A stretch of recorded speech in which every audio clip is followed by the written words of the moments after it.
एक बार एक गांव में कृति नाम की लड़की रहती थी।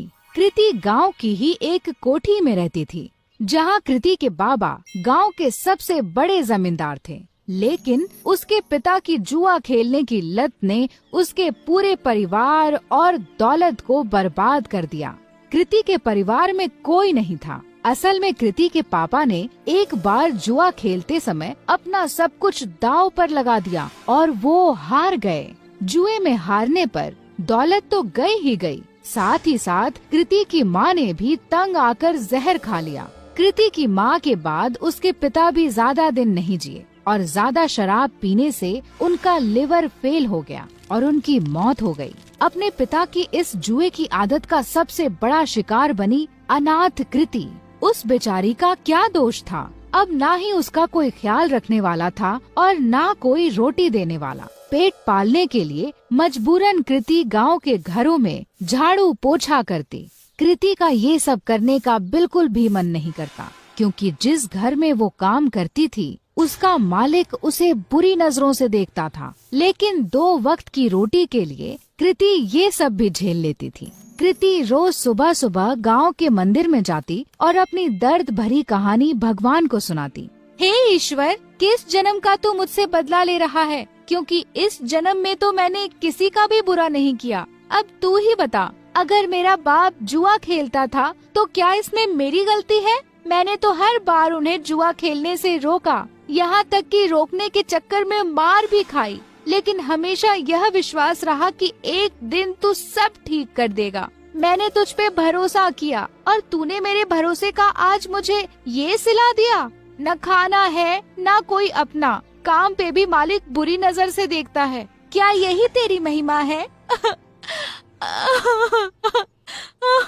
कृति की आंखों में आंसू भर आए और वो वहीं बैठकर फूट फूट कर रोने लगी। लेकिन कृति ने आंसू पोंछे और वहाँ से उठकर जाने लगी कि तभी उस मंदिर के बाहर एक बूढ़ा आदमी दिखा जो उसे घूर रहा था। कृति को लगा कि ऐसे ही कोई भिखारी होगा जो उसे रोता हुआ देखकर घूर रहा हो। कृति उस पर बिना ध्यान दिए वहाँ से तुरंत अपने घर चलती बनी। लेकिन अब तो उस बूढ़े आदमी की कृति को देखने की आदत पड़ गई थी।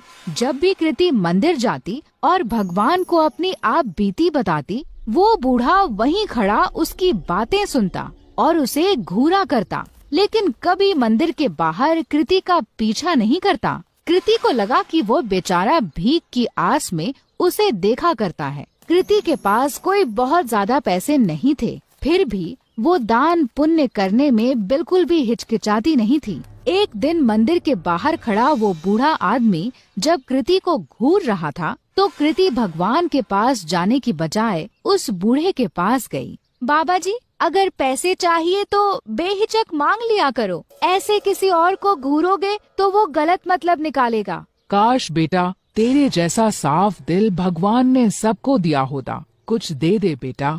कृति ने अपनी जेब से एक 10 का सिक्का निकाला और उस भिखारी के जेब में डाल दिया। बाबा जी, अभी इतने ही हैं, आगे जब ज्यादा कमाने लगूंगी तब ज्यादा दूंगी। अरे बेटा, सच्चे दिल से दिए गए 1 रुपए भी मैं खुशी खुशी रख लूं, फिर तेरे 10 रुपए तो लाखों के बराबर हैं। भगवान तेरा भला करे। ये कहकर वो भिखारी चला गया।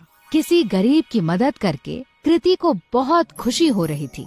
कृति मंदिर में दर्शन करके फिर से अपने घर चली गई। उस दिन जब कृति अपने मालिक के घर काम करने गई, तो वहाँ पर उस दिन उसके मालिक के अलावा कोई नहीं था। क्या हुआ मालिक, आज घर पर मेम साहब नहीं है क्या? मेम साहब, वो तो आज अपने मायके गई हुई हैं। वैसे उनके बारे में क्या पूछ रही हो? भला तुम्हारे और मेरे बीच में उनकी क्या जरूरत? अपने मालिक से ये सुनकर कृति कुछ सहम सी गई। मालिक, मैं जरा घर की साफ सफाई कर देती हूँ। ये कहकर कृति घर की साफ सफाई करने लगी। अपने मालिक के डर के मारे आज कृति ने जल्दी जल्दी सारा काम खत्म कर दिया। लेकिन काम करके जैसे ही कृति घर जाने के लिए दरवाजे की ओर बढ़ी, वैसे ही उसका मालिक दरवाजे के सामने आकर खड़ा हो गया। मालिक, दरवाजे से हट जाइए, मुझे घर जाना है। लेकिन मालिक अपनी जगह से टस से मस न हुआ। और वहीं खड़ा रहा। मालिक, दरवाजे से हटिए। ये कहकर जैसे ही कृति ने मालिक को दरवाजे से हटाने की कोशिश की, वैसे ही मालिक ने कृति का हाथ पकड़ लिया। अरे ऐसे कैसे जाने दूं? आज तो मौका मिला है मुझे। बीवी भी घर पर नहीं है, आज तो तुझे नहीं जाने दूंगा। ये कहकर मालिक तुरंत कृति पर लपका। डरी सहमी कृति तुरंत अपनी इज्जत बचाने के लिए भागी, लेकिन उसका मालिक उसका पीछा नहीं छोड़ रहा था। तभी एक कोने में कृति को डंडा पड़ा हुआ दिखा और वो उसके पीछे दौड़ी। अब की बार कृति का मालिक जैसे ही उसे पकड़ने के लिए लपका, वैसे ही कृति ने उस डंडे को उठाकर उस मालिक के सर पर दे मारा और तुरंत दरवाजे से निकलकर वहाँ से भाग गई। फूट फूट कर रोती कृति बिना रुके भागती जा रही थी। भागते भागते रात में कृति उस मंदिर पहुँची जहाँ वह रोज सुबह जाती थी। मंदिर में पहुँचते ही कृति भगवान की मूर्ति के चरणों में जा गिरी। हे ईश्वर, क्या मेरा पैदा होना ही गुनाह है जो तू मुझे इतनी बड़ी सजा दे रहा है? क्या गरीब और लाचार होने की यही सजा होती है कि कोई भी आकर हमारी इज्जत पर हाथ डाले? कृति की आंखों से फिर आंसू फूट पड़े। कृति ने आंसू पोंछकर जब आस पास देखा तो पाया कि वो बूढ़ा आदमी फिर वहीं खड़ा था। बाबा, अब मेरे पास कुछ नहीं है आपको देने को। बच्चा, मैं तुमसे भीख लेने नहीं बल्कि कुछ देने आया हूँ। लेकिन क्या? तेरी कोठी के पीछे वाले कमरे में एक जादुई खजाना है जो सही समय आने पर अपने आप तेरे हाथ में आ जाएगा। ग्रहों की दिशा बता रही है कि आज ही वो सही समय है। कृति पहले से ही परेशान थी और ये सब सुनकर उसे और गुस्सा आ गया। बाबा जी, आपने मेरा दिल बहलाने के लिए ये सब कहा, मुझे बहुत अच्छा लगा, लेकिन मुझे झूठ पसंद नहीं। ये कहकर कृति अपनी कोठी की ओर चल दी। उसे बार बार ये डर सताए जा रहा था कि अगर उसका मालिक बेहोशी से उठ गया तो उसे जिंदा नहीं छोड़ेगा। वहीं दूसरी ओर उसके दिमाग में उस बूढ़े भिखारी की भी बात चल रही थी। घर पहुँचते पहुँचते आसमान में बादल छा चुके थे और ऐसा लग रहा था कि मानो जैसे बहुत जोर की बारिश होने वाली है। कृति के कोठी में पहुँचने के कुछ देर बाद ही बारिश शुरू हो गई और बहुत जोर से पानी बरसने लगा।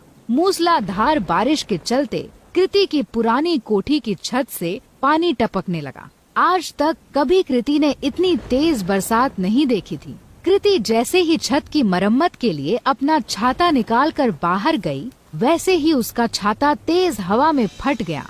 परेशान कृति फिर अंदर आई और सर ढकने के लिए कुछ ढूंढने लगी। आगे कुछ ना मिलने पर वो कोठी के पिछले हिस्से में चली गई, जहाँ उसके बाबा का पुराना कबाड़ रखा था। ढूंढते ढूंढते उसी कबाड़ में कृति को एक छाता मिला। चलो, इसी से काम चलाया जाए। ये कहकर कृति मरम्मत का सामान लेकर जैसे ही बारिश में बाहर निकली, बारिश की बूंदें पड़ते ही उस छाते से सोने के सिक्कों की बरसात होने लगी। कृति को ये सब देखकर अपनी आंखों पर विश्वास नहीं हुआ कि उस बूढ़े भिखारी की बात सच निकली। कृति उन सिक्कों को समेटकर अंदर कमरे में आ गई और उसने उन्हें गौर से देखा तो उन्हें सोने का पाया।